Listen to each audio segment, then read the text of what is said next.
这边呢，大哥给孩子搞了一条这个高加索猛犬，这种狗长大以后长个170、80斤、150、60斤是很正常的啊。然后这边有这个中亚，这个大叔家的中亚，白色的，这2个月的，还有个罗威纳小母狗，这是2条公的中亚。看一下这狗，这是大黑狼，这黑狼是个母狗，然后大哥是来卖的啊。卖30张啊，母狗，这个母狗个体型可以啊，长得不小。这是腊肠犬，小腊肠，这什么姿势？这腊肠，这家伙睡着了，小腊肠啊。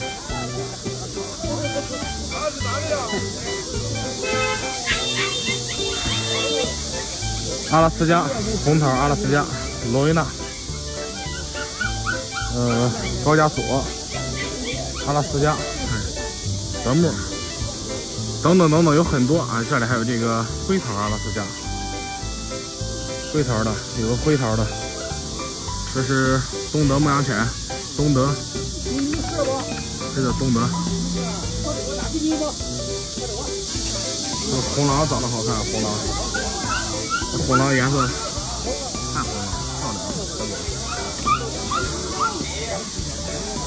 3个多月的拉布拉多，3个月的拉布拉多，这也是高加索，大概都10来个。像这种的德牧，这样的德牧大概就是10张以内啊，大几张就能搞啊。这边这个边牧，这家的边牧有点贵，这家的边牧贵，基本上咱不拿他家的狗，太贵了。像这种的，无论是黑白的，无论是什么样的品相，他都要个10多张，陨石都要接近20张，太贵了。 哦，金色边牧，这个金边，啊，这个金边不错啊，这个金边更贵了，不用看了。罗威纳高加索，啊，10个左右，这种呢就10多个的，这种是10多个的，因为大，因为3个多月了。那你们看一下咱那个今天给咱粉丝选的狗啊，这窝德牧比较小，因为这个大哥是专门繁殖这个德国牧羊犬呢，他家里是。 主要是德牧啊，这个看一下，在这里面呢选了2条，因为这里面全都是公狗啊，这一窝里啊，这个大概有个20多斤的这种啊，这种都是公狗，这一窝4条公狗，选了2条啊，这一条趴着这条最大的，还有这条躺着的侧躺着的这条啊，选这2条，再看一下品相都非常不错啊，你可能觉得这个笼子看着小，但其实狗老大了。 骨架特别粗壮，身子也特别肥，爪子也特别粗啊。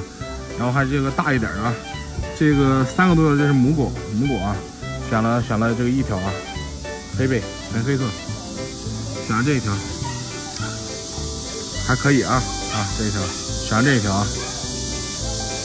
这边这俩没选，大哥没相中这俩相中那条了。然后这个小罗威这也是咱给大哥搞的。 也有个17、8斤左右啊，也老肥了。罗威纳选了1条，今天是目前是选了4条狗啊，目前是选了4条狗。然后旁边的话，这还有一窝黑狼犬。这窝黑狼犬的话，然后这个大哥是一直在犹豫啊。反正这窝黑狼是长得不错，黑狼是不错啊。就是这个大姐卖的价格有点高，因为他家的这个大狗。 他带他家的这个大狗来的，他这个大狗体重的话有个150、60斤，这个大姐要的高一些。目前还没有搞这条黑狼啊，狗是不错啊，狗不错。黑狼一窝黑狼，乌黑发亮黑狼，狼青，有个16、17斤，大的得16、17斤了啊。 2个月做2次疫苗了，这狼青长得好，这一窝也不贵，也是10张以内就能搞，也具体看挑哪一条啊，因为有大有小，每一窝的品相不一样，价位不一样。还有这窝马犬，这个2条这个赛季金毛，还有这个高加索，一大窝高加索啊，都10来米，10来个。朋友们，这个一条视频呢是拍不完的，到现在咱们左边的这条街都没有拍完。这个朋友们，还有很多的品种都没有拍，时间来不及了。你们喜欢什么狗啊，都可以给小刘点个关注，啊，观看更多的精彩视频。咱们现在呢，也不敢怠慢抓紧帮咱粉丝去选狗啊，因为今天的狗太多了，好的狗品种也是太多了啊，抓紧帮粉丝去选狗了。点关注点赞吧，感谢大家观看，再见啊。